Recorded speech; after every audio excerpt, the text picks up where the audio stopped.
Cold calling is dead. It's time to change your strategy. Cold calling is dead. Email is dead. Outreach is dead. Everyone says it, but nobody checks it. Can I pick this apart? I think that's a load of bull. Picking up the phone. People pick up the phone, but 2 people call back. So 10 called, 2 called back. Yep. Did the rest all pick up? If you can go to anyone in your organization and they can tell you immediately who your ideal client profile is. A lot of people think they build something really amazing, people will come. A client acquisition, it needs to be predictable, Dave. You need to be able to have a predictable process in place. So we pulled the 3 most watched episodes on this channel and found 3 hard truths about what actually works in 2026. And number 1 is going to annoy a few people. This is Revenue Leaders.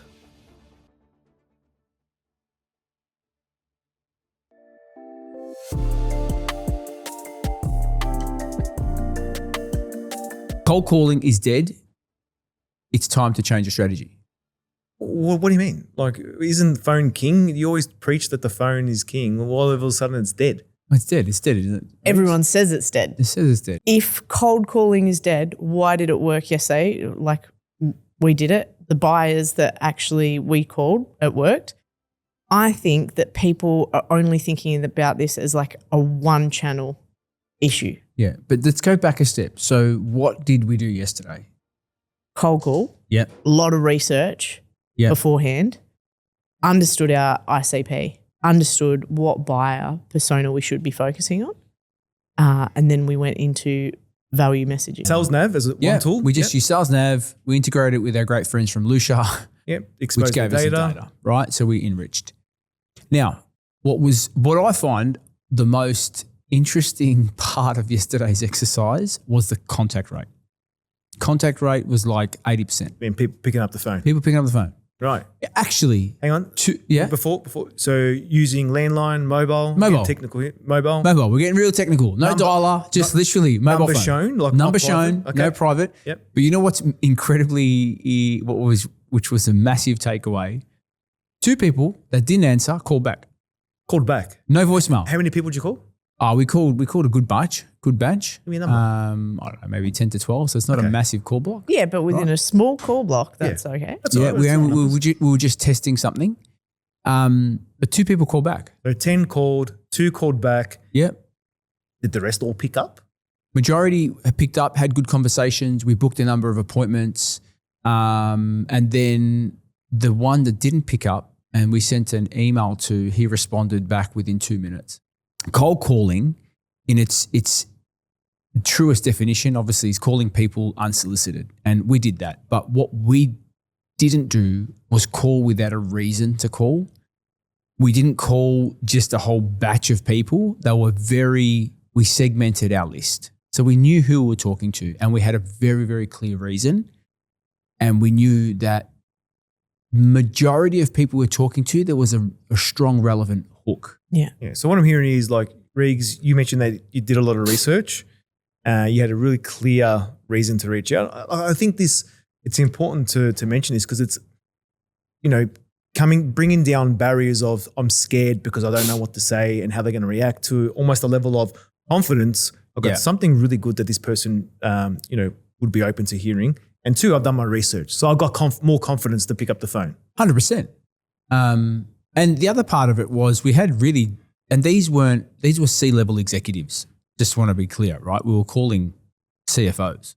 So it wasn't like, and they weren't small, medium businesses. They were larger enterprise organizations, right? So I think it goes back to I know we keep bringing it back to the fundamentals, right? But if I'm just going to pull up a list of people on LinkedIn and I'm going to start calling, I'm just going to start banging out calls. I'm going to probably get a low acceptance rate or a low conversion on conversation to meeting because my message is going to be so generic and the person on the other end is going to be like, well, why are you ringing me? Yeah. Right? I'll probably pick up the phone, but then quickly bang. Hang on. So I think, and we're going to push with the competition around cold outreach, but I think what we do know is people still pick up the phone. So that whole premise of cold calling is dead. I think if you're doing it, I don't think it's dead. I think if you're doing it in a way where you're not making it relevant you're not personalizing, you're not using a trigger or anything like that. All the basics, right? That's dead. But if you're using some of these basic tactics, cold calling is still a great way to get people into a conversation. So from your experience, and this is probably a question to both of you, would you say that cold calling, obviously with the research and with the right message to say, is the quickest way to build pipeline? Ooh. No. No. Oh, shit. Okay. Didn't expect that. Yeah, I would say it is a combination of really smart cadence development. Yeah. So yes, cold call could be your number one step. Absolutely. It helps you filter in and out straight away. But then as long as you do have that really strong message straight through to your email, and then like you were saying before, the follow-up of like missed call, text message or connection requests on LinkedIn, I want them to see that I am so interested in talking to them and I have such a good value proposition that they need to hear, because that in itself separates you from any other seller. So if I was to think cold call instead, I'd actually say email cadences are dead. Yeah. Because if I only get an email cadence, I'm never going to reach out to you. I'm never going to come back to you. And the 4-step, did you get the last one? Promise this is my last message out. Like, Or even I'm getting We're Just both following up. in the same thread with the same person. We are. And he's emailing the same company. He's like, dude, we think we don't talk to each other? Like, We're getting the same email. Dave's getting it and I'm getting it from the same person. from the same person with the same message. Same sequence. Because Louis showed me before. I'm like, oh, I'm almost about to reply to say, get. Like, After this podcast, can we check that? Because I think I'll probably be getting it There too. we go. put some care. And it's from into David it. Festuca. Shush. Yeah. Well, here's the thing, right? If I think that my content isn't working, I'll actually go to that persona that I know just as a mate or someone within my organization and be like, do you get emails like this? Yeah, all the time. Oh, well, then nothing's going to stand out. So That's right. like check The with sea your of sameness, internal, right? like, yeah, exactly. Yeah. If you've got a CFO, check with your CFO, because if they're getting the same thing, then what's going to set you apart?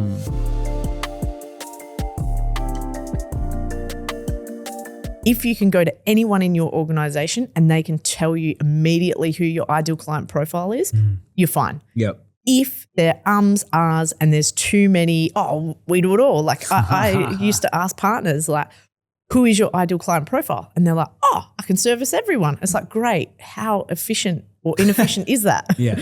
So unless you can ask that question to absolutely anyone within the organization for them to respond, for Grant Thornton, private business, mid-market, these are our clients. We focus on private enterprise and it's drilled into us. It's like, and we promote it. We want to be a part of that journey.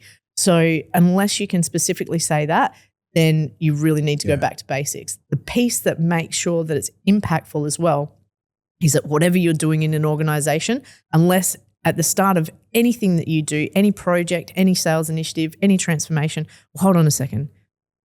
What's our ICP on this? 100%. So that needs to be one of the first questions that you ask. And again, I think for a lot of organizations, we take for granted that the ICP we think is fundamental. It's foundation stuff. But yet so many companies we talk to don't have that foundation in place, right? So if you were to give anyone advice now, your peers, RevOps leaders, go-to-market leaders that are looking to make a transformation in their organization, and they're looking to bring that baseline stuff in place, what would be a piece of advice you'd give them when it comes to really nailing your audience? Oh, I'll put you under the pump here. Yeah. And I don't ask Dave this question because he can't answer it. Yeah, sorry, He's Dave. Dave can't sell for Stuka. I feel victimized on today's podcast. You can bring that up with HR. Could say something. It's an important point because it's like you can sell to many different ICPs. I guess like maybe an easier question on that one is, how did GT come up with the ICP? And then how did you get consensus across all the partners? Well, to a degree, you don't get consensus because it's 180 partners, Dave, with 180 plus services, right? Well, you can say different opinions. And different opinions. Yeah. We all agree that we have a common goal and we're heading towards the same horizon. And what we've found is that our sweet spot is private enterprise. Mm-hmm. So yes, Do we do other work? Absolutely we do. And of course, we've got the capability there. And in fact, we're bringing in some really exciting, very capable lateral hires. You know, we've got a lot of interest, which is fantastic. So that's going to continue to build, but then it's purposeful, right? So then what we do is say, okay, with these set of ICPs, we're going to, make sure that the service line strategy is there, making sure we have really good industry strategy. We've got the overall firm strategy, and then let's hone in on some really exciting, innovative go-to-market strategies. We're trying building out integrated campaigns from a Forrester model, building like the ABM integrated model. So what I'd say is like, it's okay to have multiple ICPs. In fact, I encourage it because it actually means that you're going to be very specific. So, for a professional services firm, yes, I would imagine you would have a lot of ICPs. I've asked every partner to create at least 2, but then what you see is synergies across those ICPs, and it helps connect internally. That to me is great. Because you might have different ICPs across it, but like multiple businesses are going to need multiple services. So that's a benefit there. But if you have like a product suite, that you could count on 2 hands, that's also okay to have a few ICPs, but just be specific with them. So that way that you are purposeful, you're heading in the same direction, you can test and tailor your marketing, you can create those sales efficiencies. Because to me, an ICP isn't just to know who you're going after, it's to make your sales process efficient. Otherwise, it's all right for you two, big football fans, kids on a soccer field, the ball goes that way, everyone runs that way, right? You end up being marketing or market reactive. Whereas like if you look at, kids soccer versus, the Premier League, huge difference, right? Everyone knows what role to play and and the ball eventually comes to them. That's how I would see the benefit of ICPs. Dave could never get the ball. That's why he's a defender. He was, and that's always it. Change management is probably one of the most important things that you need internally. So I use a very simple model that many people would probably criticize, but it's called Kotter's 8. It's like came out in John Kotter, 1965 or around that time, and it's just like 8 simple steps that you essentially have to apply for driving change. You create urgency. You get people like champions on board really, really early. I'm not trying to get the majority. The majority is too hard. That's like herding cats. You get a few like absolute guns that you can focus on. So your top 1%, let's focus on that. Let's get some wins on there. That's why, quick wins. So you can start storytelling. Nothing is more powerful than storytelling, whether it's in sales or internal bureaucracy, right? So get that on board. Then you can look at what other obstacles am I going to face? You're going to face the masses on not wanting to do it, thinking it's administration. So then once they start seeing those stories, they're like, oh, this is actually working. In fact, they're going after similar clients to me, and they're actually winning earlier, faster, better, And so if we can continue to do that, that's where you end up getting the right, momentum internally. I would always make sure that you step through those steps of Kotter's 8 or any other change management to then leverage that momentum as you go on, and then the rest will jump on the bus. There was a great analogy that a board member of GT uses, and he's always like, just imagine it as like change as a bus driver. You got to jump on the bus, you take the same route over and over again, and then eventually you'll start picking everyone up. And that's exactly right for anything that you want to apply, whether it's in sales or not. Yeah, that's not a bad analogy, actually. Yeah, it's pretty good. Pardon the interruption. I'm Luigi, one of the co-hosts here at Revenue Leaders. You'll notice we don't run sponsors or ads on Revenue Leaders. This show is free. Our goal is to help you grow revenue and build your sales system that you can rely on. We do have a favour to ask though. If this episode gives you one clear idea that you can use, do these 2 things. First, share it with one person, a founder, a revenue leader, or a rep who wants to grow their business. Just one. That's how the show grows. Second, grab free access to our vault over at coachpilot.com/vault. Inside, you'll get the frameworks, templates, and short courses we use with clients to help them scale pipeline and increase win rates. So the deal is simple. If you get value, share the episode with one person and go to coachpilot.com/vault to get the tools to put this into action.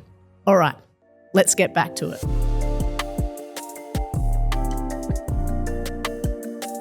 A lot of people think that if they build it, people will just come, right? I'm building this great product. It's going to be the best product, but I haven't thought about how I'm going to attract people.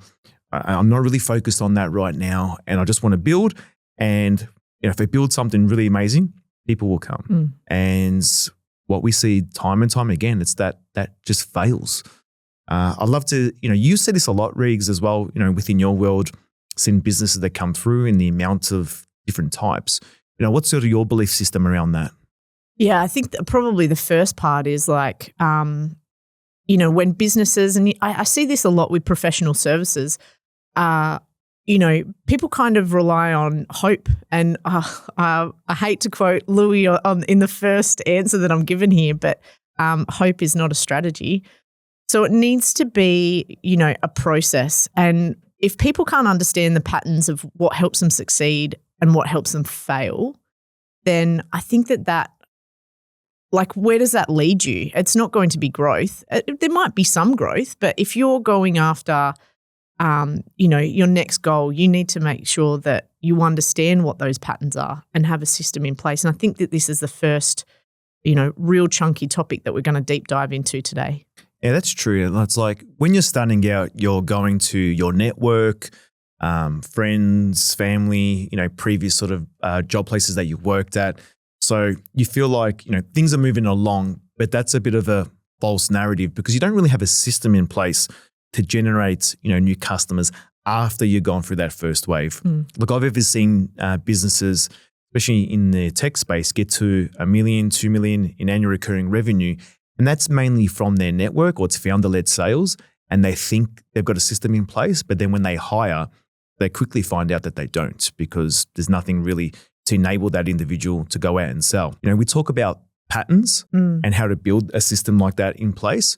What would you see, the biggest sort of pattern from your experience, especially in the professional services world, Riggs, on what does a partner need to have in place in order to build that revenue side of the business?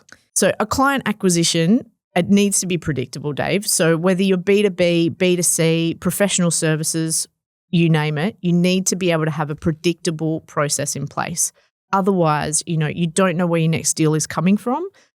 You don't know how to forecast. So you have to have that structure there. And I think for any sort of sales process, it comes down to, a foundation of a few pillars. But I guess for me, I'd love to understand, from that perspective, what do you think those pillars should be for any business to be able to achieve growth? Yeah, it really comes down to these three core pillars. So know really who you're going after. Then it's about how do you reach these people consistently? And then once you've got them on your calendar and you're talking with them, how do you convert them? Right, this is the big three. So know who you're going after to a high level of detail. How do you reach these people? And then how do you convert these people? Right. So I think you need to know those three foundations before you go beyond that. And I guess, Riggs, you'll see this, quite a lot within the space. Where do you see, companies fall flat during this process? The first one is, knowing your client. For example, if you think you serve everyone, that's going to be your biggest issue, right? And that goes back to my analogy about kids on a soccer field. Like ball goes that way, people go that way. It's just distraction. We talk about this a lot in Coach Pilot as well. Like we have to stay focused. We have those segments that we're focusing on, our ideal client profiles, which we'll talk about in episode 2. But I think that if people try to go for too many types of businesses, it's more distraction than anything else. So stop trying to be everything to everyone would probably be where I see the biggest mistakes. I mean, what about you? Where do you see it? Yeah, look, it's such a I've been, I won't say victim, but I've had this issue, in previous business. So like in Locomote, we had a business travel tech platform and it just managed the way companies would organize and book their travel, right? So effectively, it could work for any business that books travel.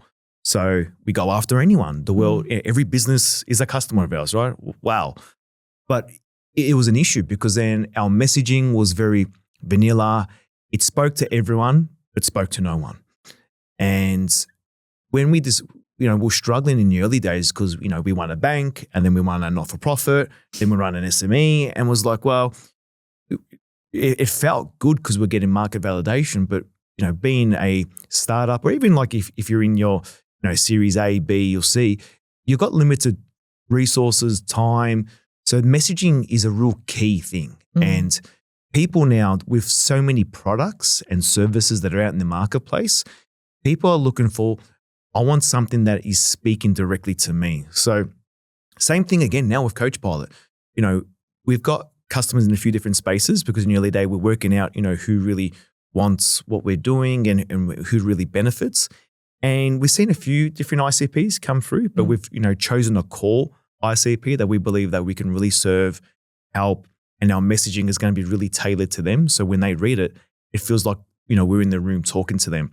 But it is hard because it's like, well, we're ignoring this big other segment. And I think the conversation that we had that really put us at ease is like, we're not ignoring them, right? What we're doing is that we're just parking them to the side for now. We want to focus on this niche, really grow this segment, be known for this segment. And then at the right time, then we can open up our target market to invite another ICP in, another type of buyer, another type of industry into our marketplace of, what is right for us. But it is one of the hardest things as a founder, as a leader, even as a seller, to really focus on, one niche. It's a challenge that we work through every day because you get a great opportunity comes through, a bit of that shiny paper syndrome. You're like, oh, this can open up $1 billion revenue. Do we look at it? But then you never go deep. When you get that clarity, the sales process, the business operations, the product development, things become a lot easier because you're working with one. I'll never forget, back to that again, it was when, we had the bank and then we had the not-for-profit, and from a product perspective, two very different needs, right? And at that early stage, well, we needed revenue and we wanted to win these customers. They were two awesome brand names. We're talking like one of the biggest banks in Australia and the biggest not-for-profits in Australia. Like such great validation, but two very different use cases, wanted two very different things. So we had to diverge our focus and build out separate things, right? Which was, we just did it because we had to, but hindsight's a beautiful thing. I tell my wife all the time. She's Mrs. Hindsight. Oh, we should have done this. Oh, man, thanks, Mrs. Hindsight. We would have chosen just one direction and just gone really deep in that. And we would have, probably taken one step back, but that would have enabled us to take 5 steps further in 12 months' time. And having that patience is, again, in hindsight, it's easy to say, but when you're in that heat of the moment, it's really hard to be disciplined on. Yeah. There's so many good things about that as well. And I mean, I think that's one of the learnings we take into Coach Pilot too, is that, say if Louis and I get really excited about an idea or like want to go down a path, what we actually have with you as a co-founder is you are an anchor bringing us back. So I guess a piece of learning what I've seen already so valuable is that, if you have business partners or if you're working with a team, like who's your anchor to keep you focused? I think that's probably a really cool thing as well. What are those top 3 things that people should take from this episode, and why should they keep listening? I guess. So client acquisition is not a hustle; it's a system, right? You need a system in place, and clarity, probably the second biggest thing. Clarity compounds. It's your multiplier. Yeah. It's your secret weapon. If you focus on those 2 key things, you're well on your way to building a big business. Yeah, awesome. And I think that from there, it's like that creating that foundation is really, really important. But then from there, you need to make sure that you've got that system in place. Next step, get really, really focused on your ICP, right?